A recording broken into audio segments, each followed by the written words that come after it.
उदयपुर हत्याकांड के विरोध में पाली पूरी तरह रहा बंद। सर्व हिंदू समाज ने घटना की निंदा की। जिला प्रशासन को सौंपा ज्ञापन, पढ़ी हनुमान चालीसा। उदयपुर में टेलर कन्हैया लाल और अमरावती में हत्या के विरोध में सर्व हिंदू समाज के आह्वान पर पाली शहर पूरी तरह रहा बंद। इसी दौरान मेडिकल दुकानें, सब्जी, फल, दूध, निजी स्कूलें, किराना, ट्रांसपोर्ट नगर सहित शहर के बाजार रहे बंद। बंद को देखते हुए पुलिस प्रशासन ने सुरक्षा के कड़े सुरक्षा प्रबंध किए। बांगड़ कॉलेज में चलने वाली परीक्षाएं यथावत चली। बंद को भारतीय जनता पार्टी ने भी समर्थन दिया। सभा के बाद बंद के आह्वान में जुटे संगठनों की ओर से कलेक्टर कार्यालय जाकर ज्ञापन सौंपा। बंद के दौरान विभिन्न संगठनों के लोग 11 बजे सूरज पोल पर जमा हुए, जहां सभा का आयोजन किया गया। सभी वक्ताओं ने घटना की निंदा की और सरकार से ऐसे उपाय करने की मांग की कि भविष्य में कोई ऐसी घटना को अंजाम देने का दुस्साहस न कर सके। सूरज पोल पर केसरिया व पीले झंडों के साथ मौजूद भीड़ कन्हैया लाल के समर्थन में तथा हत्याकांड के खिलाफ नारे लगा रहे थे, जहां विभिन्न संगठनों के प्रतिनिधियों ने संबोधन कर घटना की निंदा की। विश्व हिंदू परिषद, हिंदू जागरण मंच व अन्य समाज के लोग उपस्थित। विश्व हिंदू संगठन के नेताओं ने संबोधन किया। इस संबोधन के दौरान वक्ताओं ने क्या कहा, आइए सुनते हैं।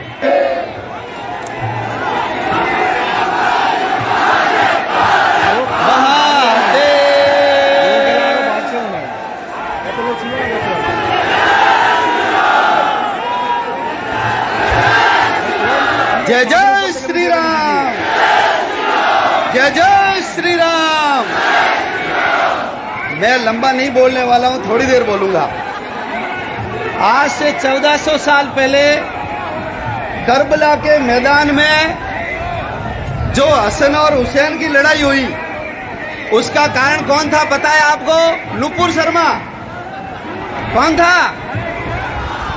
1100 में मोहम्मद गौरी भारत में आया आक्रमण करने के लिए और लाखों लोगों को मारा। किसके बयान के कारण आया? नुपुर शर्मा। अकबर, बाबर, हुमायूं, जहांगीर, तैमूर लंग, नादिर शाह, ये सब आए किसके कारण? नुपुर शर्मा के कारण। बख्तियार खिलजी ने हमारे नालंदा के विश्वविद्यालय को जलाया, किसके कारण? पद्मिनी को 16,000 रानियों के साथ जौहर करना पड़ा, किसके कारण? गुरु गोविंद सिंह जी के छोटे छोटे बच्चों को 7 साल और 9 साल अबोध बच्चों को दीवार में चुन करके जिंदा, नाक तक दीवार पूरा ढक दिया मिट्टी और गारे से, तड़प तड़प करके वो मरे होंगे, किसके कारण?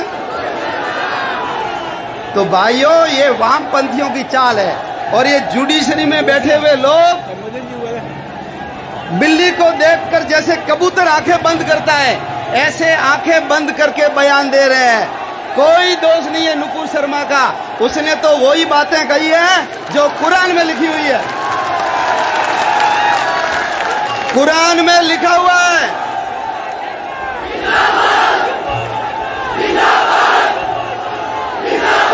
कुरान में लिखा हुआ है कि धरती चौकोर है। बोलो, धरती चपटी है या गोल?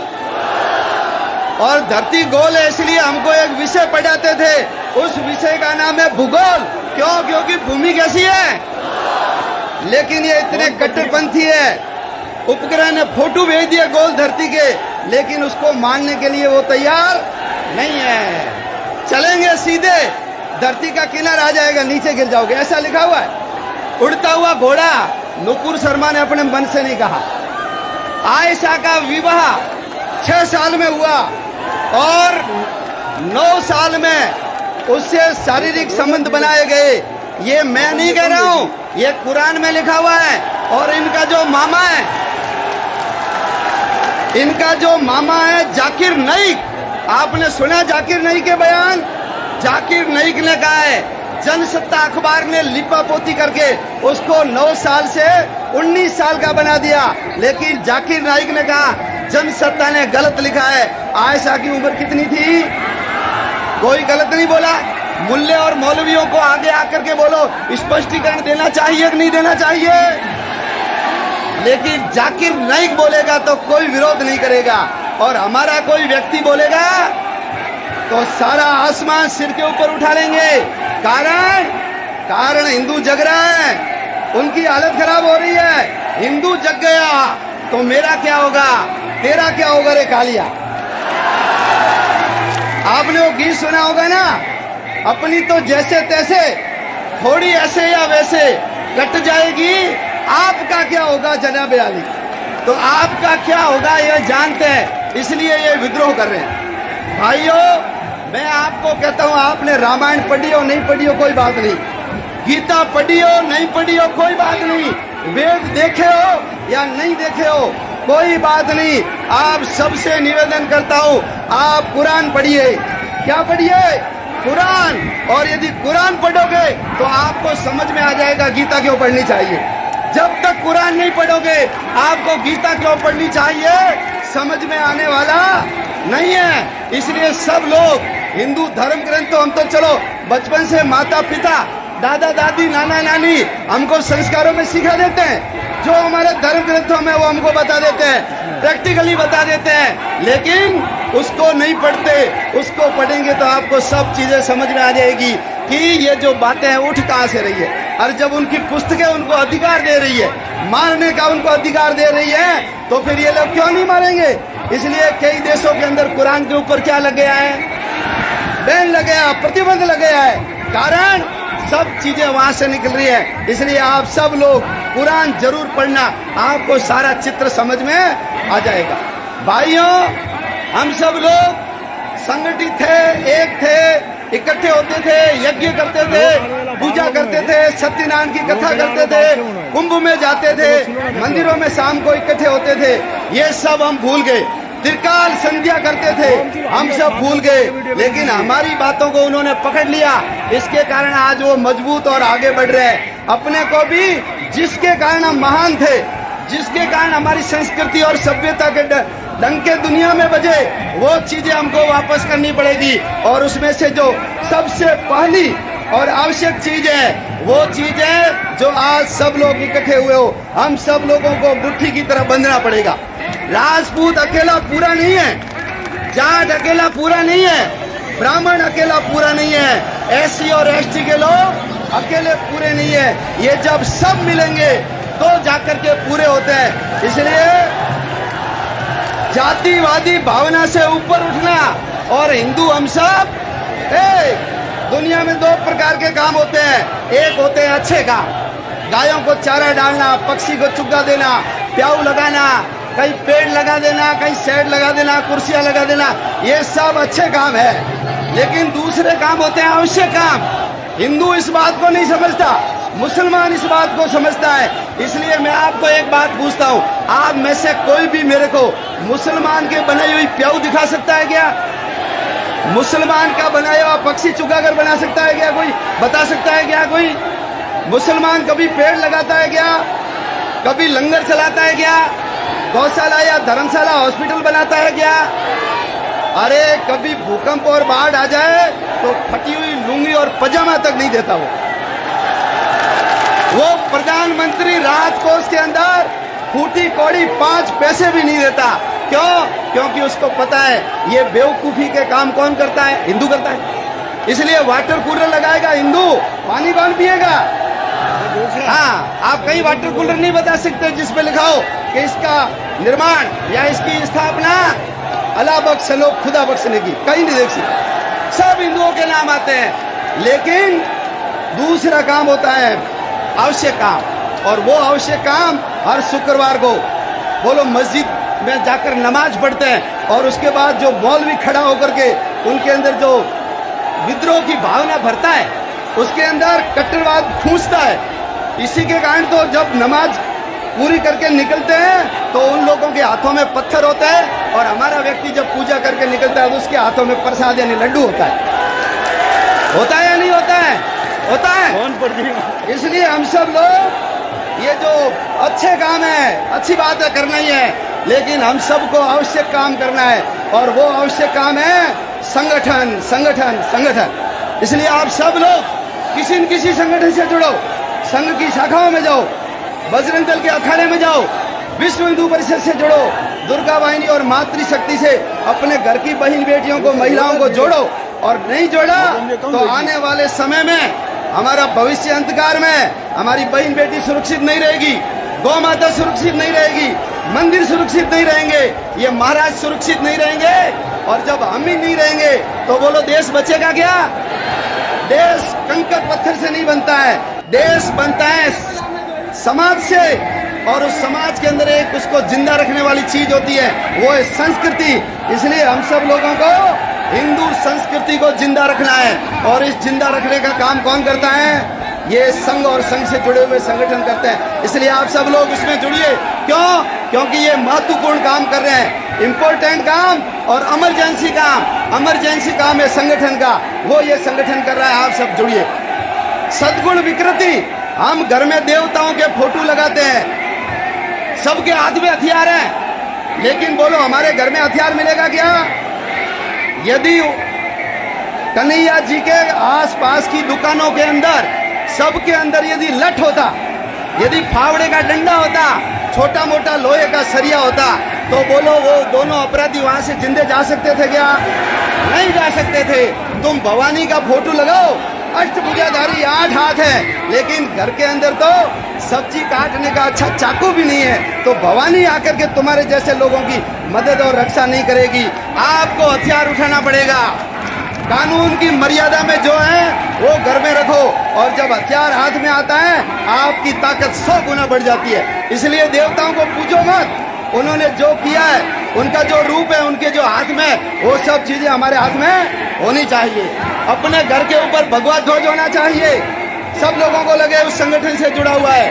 और कल अजमेर के अंदर मुसलमानों ने मीटिंग करके तय किया है कि कोई हिंदू समाज से कोई चीज नहीं खरीदेगा। तो हम तय नहीं कर सकते कि हम जो चीज खरीदेंगे हिंदू से खरीदेंगे। हमारे घर में यदि टीवी खराब हो गई तो मिस्त्री कौन आएगा? फ्रिज खराब हो गया, मिस्त्री कौन आएगा? कूलर खराब हो गया, एसी खराब हो गई, टूटी खराब हो गई, चिटकनी खराब हो गई, ठीक करने के लिए कौन आएगा? और आजकल तो घर पे खाने के ऑर्डर देते हो, मोटरसाइकिल लेकर आता है और डब्बा बांध के पीछे, कौन आएगा? और जो हिंदू होगा उसी की दुकान से हम जाकर के माल खरीदेंगे। आज दुनिया के अंदर इन बदमाशी के कारण पूरी दुनिया के अंदर थू हो रही है मुसलमानों की। सब लोग इनको गलत नजरों से देख रहे हैं। कल हमको एक आदमी मिला, काम चल रहा है, मैंने नाम पूछा, उसको बोलते हुए अपना नाम शर्म आ रही थी। कारण ऐसे हथकंडों के कारण पूरा समाज बदनाम हो रहा है। इसलिए जो कुछ अच्छे लोग होंगे उनको मैं कहता हूं आपको आकर के बयान देना चाहिए। लेकिन भाइयों, कोई भी मुसलमान इनका समर्थन करने वाला क्यों? क्योंकि मुसलमान हमेशा मुसलमान होता है, उसके लिए देश समाज कुछ नहीं होता है, सबसे पहले मुसलमान। इसलिए हिंदू समाज का विरोध करने वाला सबसे पहले कौन होता है? हिंदू होता है। कई लोग फेसबुक पे बैठे बैठे घर के अंदर मैसेज इधर से उधर करते हैं, और कोई बोलता है तो उसके ऊपर कमेंट करते हैं, लेकिन जब ताकत दिखानी होती है तो कोई नहीं आता। ऐसे जो निष्क्रिय लोग हैं, जब देश संकट में पड़ा हो और लोग दूर खड़े देखते रहते हैं, वो शत्रुओं को ही प्रसन्न करने वाले होते हैं, यानी वो भी शत्रुओं के समान ही हैं। इसलिए आप सब लोग राय बहादुर मत बोलो, मैदान में आकर के काम करो, और नहीं करेंगे तो हमारा भविष्य चौपट हो जाएगा। आप सबसे निवेदन है, आने वाला संकट, भविष्य में हमारी सुरक्षा के लिए जो काम है, महत्वपूर्ण काम है, उस महत्वपूर्ण कामों को हम सब लोग करेंगे। 1-2 नारे बोलता हूं मैं, थोड़ी मुट्ठी बंद करके गर्जना करेंगे, शक्ति का परिचय देंगे। बोलो वीर शिवा राणा प्रताप का गूंज उठा वो नारा है, कहो गर्व से हम हिंदू है, हिंदुस्तान, हिंदुस्तान, राम कृष्ण कृष्ण गंगा का विरोधी, जो हमसे टकराएगा वो कुत्ते की मौत यहाँ पर देखो मारा जाएगा। अरे मलेच्छों को दुर्गा के बेटों ने ललकारा है, कहो गर्व से हम हिंदू है। हिंदुस्तान महाकाल बन करके अब हम दुश्मन से टकराएंगे। जहां लिया था जन्म राम ने, मंदिर वहीं बनाएंगे। काशी मथुरा वृंदावन ने एक साथ हुंकारा है, कहो गर्व से हम हिंदू है। हिंदुस्तान। ये अशोक जी क्यों गड़बड़ी कर रहे हैं बताएं? अशोक जी गड़बड़ी इसलिए कर रहे हैं, राज्य ये जो पायलट है ना उनकी टांग नहीं काट दे, इसलिए पूरा ध्यान अशोक गहलोत का पायलट की जासूसी करने में लगा हुआ है। राजस्थान में क्या हो रहा है, कौन गड़बड़ियां कर रहा है, उसकी तरफ ध्यान नहीं है। और वो चाहता है कि अगला चुनाव पायलट के नेतृत्व में लड़ा जाएगा, इसलिए ऐसा खराबा करके जाओ कि पायलट भी नहीं जीत सके। इसलिए अशोक गहलोत के समय में इतने दंगे हो रहे, इतने दंगे हो रहे। और राहुल गांधी, उनके दादा का नाम क्या बताओ? राहुल गांधी के दादा का नाम फिरोज खान। गांधी कहां से आ गया? फिरोज खान। दादा मुसलमान और माँ कौन है? एंटोनियो माइनो, ईसाई। एक पहले नाटक आता था अजब प्रेम की गजब कहानी। मेरे को भी किसी ने पूछा, भाई साहब कुत्ते और बिल्ली की शादी हुई और खरगोश पैदा हुआ, क्या मामला है? मैंने कहा भाई मेरे को पता नहीं। तो उसने कहा ये अजब प्रेम की गजब कहानी है। तो मुसलमानों से शुरू हुआ, ईसाइयों पे खत्म और खुद हिंदू बन करके घूम रहे हैं। तो भाइयों, इस हिंदू के नाम पे तूने इतना क्यों कोहराम मचाया? लगता है कि बाप तुम्हारा जर्मन या जापान से आया। माँ की तार तार चूनर ने फिर तुमको धिक्कारा है, कहो गर्व से हम हिंदू है। हिंदुस्तान। हर हर हर हर महादेव की संग शक्ति अब चल पड़ी। सिर पे कफन बांध कर देखो, बजरंगी की फौज चली। गली गली में मात भवानी का गूंजा जयकारा है, कहो गर्व से हम हिंदू है। हिंदुस्तान। हिंदुस्तान। जय श्री राम। जय जय श्री राम।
লোক আরো এলা বাড়লো মনে হয় রে, লোক এলা আরো বাড়ছে মনে হয়। এত লোক ছিল না দেখতে আগে, কম ছিল। আমি তো ছাদের উপর থেকে ভিডিও বানিয়েছি গিয়ে।